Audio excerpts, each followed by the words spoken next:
Aveva suscitato molto scalpore e preoccupazione la rapina in casa di una 68enne a Noventa Padovana la scorsa settimana.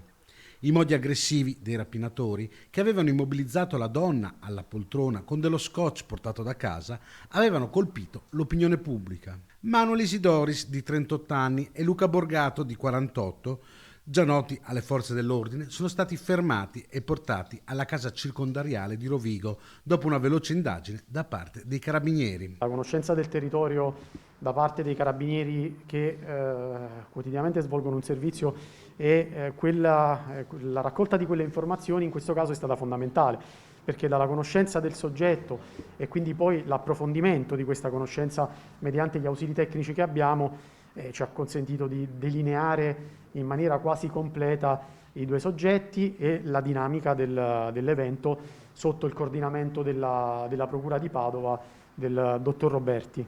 I due si erano introdotti in casa della 68enne e dopo averla immobilizzata le avevano sottratto soldi, bancomat e generi alimentari per fuggire poi con l'auto della vittima. La descrizione dettagliata data dalla donna dei due aggressori ha consentito di avviare velocemente le perquisizioni a carico dei due.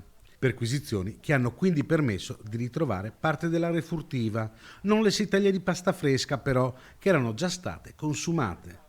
La vittima conosceva uno dei due arrestati, il 38enne Isidoris, a cui anni addietro aveva affittato un'abitazione. Dei due rei che in quel momento erano travisati da passamontagna, indossavano i guanti, e la testimonianza che ha reso la signora e la sua descrizione dettagliata della corporatura ci ha dato sicuramente un grosso aiuto nella parte iniziale delle indagini, che poi, unita ad una conoscenza del territorio approfondita da parte della locale stazione Carabinieri, ci ha consentito in pochi giorni di identificare i soggetti.